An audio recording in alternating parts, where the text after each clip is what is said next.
Very good evening to all student. Welcome to iCAN 2020। और आज है 3 अगस्त। हम देखते हैं कि द हिंदू एडिटोरियल में आज इम्पोर्टेंट क्या क्या टॉपिक आए हैं। हम उसमें से केवल 3-4 टॉपिक ही डिस्कस करेंगे जो एग्ज़ाम पॉइंट ऑफ व्यू से इम्पॉर्टेंट है और मेंस में हम कैसे उसको लिख सकते हैं और डेटा कौन कौन सा मिल सकता है हमें। अगर आपको अच्छा लगे तो उसको अप्रिशिएट करिएगा। तो स्टार्ट करते हैं। पहला हमारा टॉपिक है द हिंदू का rebuild India, India's confidence revive the economy. ये rebuild India confidence revive the economy, ये बाय मनमोहन सिंह, जो हमारे फॉर्मर प्राइम मिनिस्टर थे मनमोहन सिंह, उनके द्वारा ये लिखा गया है। और प्रवीण चक्रवर्ती थे, तो उन दोनों के द्वारा ये आर्टिकल हमारा लिखा गया जो आज द हिंदू में पब्लिश हुआ है। इसमें ये बता रहे हैं कि हमारी जो इंडिया की इकोनॉमी है वो डिक्लाइन कर गई है, उसकी ग्रोथ जो है वो श्रिंक कर गई है। तो how can we revive again the Indian economy and what was the step should government take and what was the negative points क्या है इसके, इसके पॉजिटिव क्या है और क्या क्या स्टेप लिए जा सकते हैं। तो ये सब हम इसमें देखेंगे। तो इसमें ये बता रहे हैं कि जितनी भी हमारी रेटिंग एजेंसी हैं उन्होंने हमारी रेट को क्या किया है, डिक्रीज कर दिया है, जिसकी वजह से हमें और भी लोन मिलने में और हमारी क्रेडिबिलिटी जो इंटरनेशनल लेवल पे है वो बहुत ही कम हो जाएगी। तो ये हमारे लिए अच्छा नहीं है। बट इसके लिए गवर्नमेंट को करना क्या चाहिए, उसमें ये बता रहे हैं कि गवर्नमेंट को कॉर्पोरेट टैक्स जो है वो कट कर देने चाहिए। तो सबसे पहले इन्होंने किया भी था, कुछ कॉर्पोरेट टैक्स को कट किया था, बट बहुत ज़्यादा इसका बेनिफिट नहीं मिला। तो इसमें हुआ क्या, कॉर्पोरेट टैक्स को हम कट कर सकते हैं तो थोड़ा बहुत फ़ायदा मिल सकता है। सेकंड, हम क्या कर सकते हैं, इम्पोर्ट रेस्ट्रिक्शन लगा सकते हैं। और हम अपने लोकल मार्केट पे ज़्यादा फोकस कर सकते हैं। इससे लोकल मार्केट को ज़्यादा फोकस करेंगे तो हमारे लोकल जो भी ट्रेडर्स हैं उनको ज़्यादा बेनिफिट मिलेगा और प्रोटेक्शनिज्म की पॉलिसी का जो थीम आजकल निकल के आ रहा है वो स्टार्ट हो जाएगा और हमारे डोमेस्टिक मार्केट इम्प्रूव होंगे। ठीक है। और एक है confidence building boost in the people. तो कॉन्फिडेंस बिल्डिंग बूस्ट पीपल में करना बहुत ज़्यादा जरूरी है, क्योंकि जनता का विश्वास जो है वो लेना बहुत ज़रूरी है। वो गवर्नमेंट से कम हो रहा है और बैंकों से भी कम हो रहा है, उनको लोन मिल नहीं रहा है। तो नया कैसे कोई भी इंडस्ट्री कैसे भी रिवाइव करेगी, कैसे आगे ग्रोथ करेगी, उसके लिए हमें सबसे पहले जो करना चाहिए वो पीपल का जो कॉन्फिडेंस है उस पर हमें काम करना चाहिए। उनको कैसे हम विश्वास दिला पाए वो है। तो ये कुछ स्टेप है जो गवर्नमेंट ले सकती है to revive the economy again. What was the solution if we write the answer, this is come in the part of the GS paper 3 Indian economy. तो सोल्यूशन अगर हम इसका देखें तो हम सोल्यूशन क्या बोल सकते हैं, cash transfer to the person.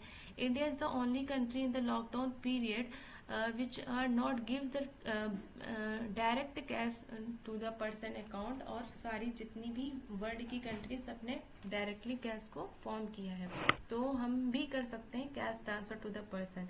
But इसमें बहुत सारा हमारा लॉस हो जाएगा, फाइनेंशियल एसेट हमारे पास इतने नहीं है।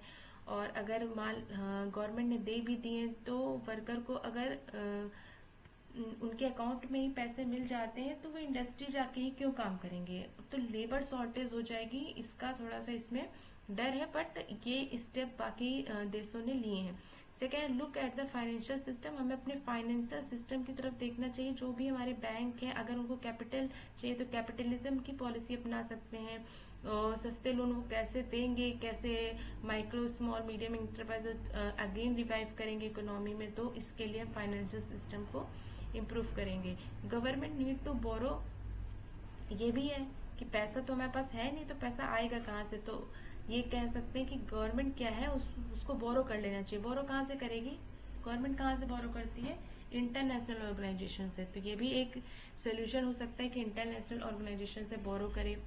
ठीक है। लास्ट में अगर कुछ भी नहीं होता तो एट द लास्ट, सबसे लास्ट में प्रिंट द मनी। गवर्नमेंट को अगर इकोनॉमी रिवाइव करनी है तो वो मनी प्रिंट कर दे। बट ये स्टेप जो लेना चाहिए वो सबसे लास्ट में लेना चाहिए। इट इज नॉट बेनिफिशियल, क्योंकि प्रिंट द मनी जो होता है इससे बहुत ज़्यादा इकोनॉमी में डिस्ट्रैक्शन आ जाती है, इन्फ्लेशन की प्रॉब्लम आ जाती है। तो ये स्टेप लास्ट में हो सकता है।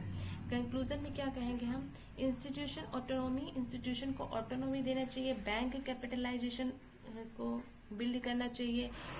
पीपल्स कॉन्फिडेंस बढ़ाना चाहिए, इंटरनेशनल ऑर्गेनाइजेशन की क्रेडिबिलिटी को इनहेंस करना चाहिए। तो this is the all about the topic by the rebuild Indian economy again by the PM Manmohan Singh, जो आज द हिंदू के पेपर में था। एंड सेकेंड टॉपिक हमारा क्या है, civil aviation. Civil aviation related to GS part 2 science tech में आता है आपका सिविल एविएशन। तो इसमें है सिविल एविएशन में क्या है, सिविल एविएशन में बताया गया है कि airline can survive the Covid turbulence. क्या एयरलाइन सर्वाइव कर सकती हैं कोविड टर्बुलेंस में?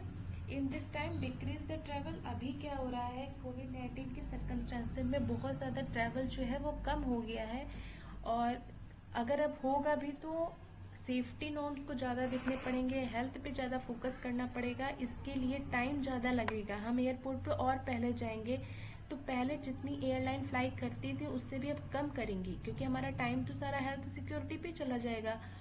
तो इसके लिए, और लोग उतने ही हैं, एयरलाइन फ्लाई कम करेगी, तो ये जो है कोविड टर्बुलेंस में ये सरवाइव कर पा रही है, इसके ऊपर बहुत ही ज़्यादा प्रेशर पड़ रहा है, इनकी फेयर इंक्रीज हो जाएगी, लोग यहाँ पे कम जाएंगे, तो पूरा जो एयरलाइन सेक्टर है वो बहुत ही अफेक्ट हुआ है कोविड-19 से। तो इसके लिए सोल्यूशन क्या दे रहा है राइटर? सोल्यूशन बोल रहा है फेस रिकॉग्नाइजेशन टेक्नोलॉजी। आप फेस रिकॉग्नाइजेशन टेक्नोलॉजी को यूज करके आप इजीली लोगों को, अगर आप स्टार्टिंग में जो भी उनका आइडेंटिफाई करते हैं, जो भी आप उनकी जांच करते हैं, तो उसमें अगर ये मेथड यूज करेंगे, ये टेक्नोलॉजी यूज करेंगे, तो आपका टाइम जो होगा वो रिड्यूस होगा। एंड सेकंड क्या बोल रहे हैं राइटर? RFID का यूज, रेडियो फ्रीक्वेंसी जो टेक्नोलॉजी है उसको यूज कर सकते हैं, कंप्यूटर वर्जन को हम लेटेस्ट कर सकते हैं, जिससे कि हमारा टाइम कम हो, क्योंकि प्रॉब्लम तो टाइम के लेके है, तो टाइम, ये सारे सोल्यूशन राइटर देते हैं।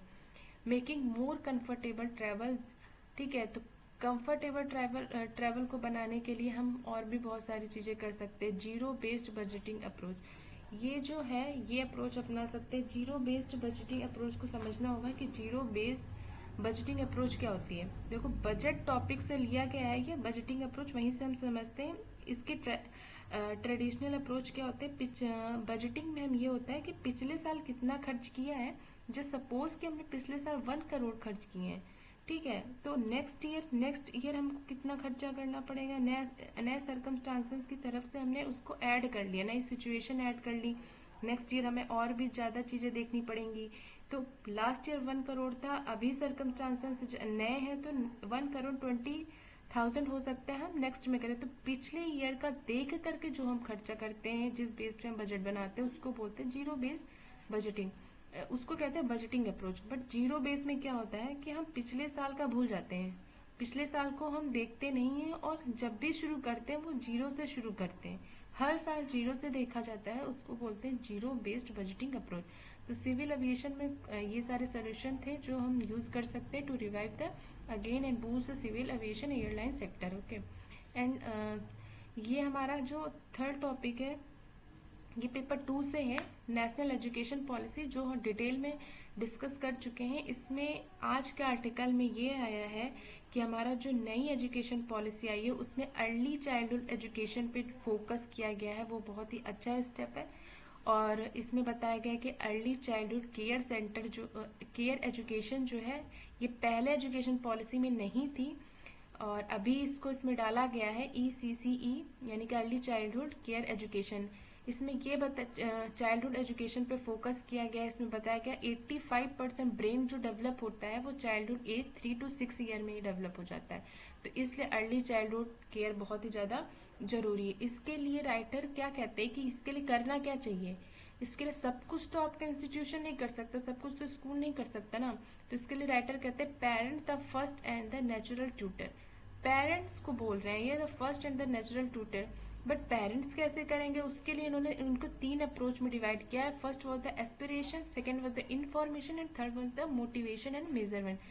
तो बिल्डिंग एस्पिरेशन, इसमें क्या होगा, 3 से 6 साल के बच्चों को वैल्यू सिखाओ, उनका ब्रेन डेवलप कैसे होगा इस पे फोकस करना है। तो पेरेंट्स के लिए जैसे गरीब गरीब घर के लोगों को क्या होता है, जल्दी भेज देते हैं, जिससे उनका learning outcome at the last सही नहीं होता, और अमीर घर के जो होते हैं वो उनको प्ले ग्रुप स्कूल में इस तरह में डालते हैं, और एक प्रॉपर स्कूल जाने में उनका जो माइंड होता है, ब्रेन होता है, वो अच्छे से डेवलप हो जाता है। तो इस पे एस्पिरेशन पे हमें फोकस करना चाहिए अकॉर्डिंग टू राइटर। सेकेंडली कहते हैं इन्फॉर्मेशन।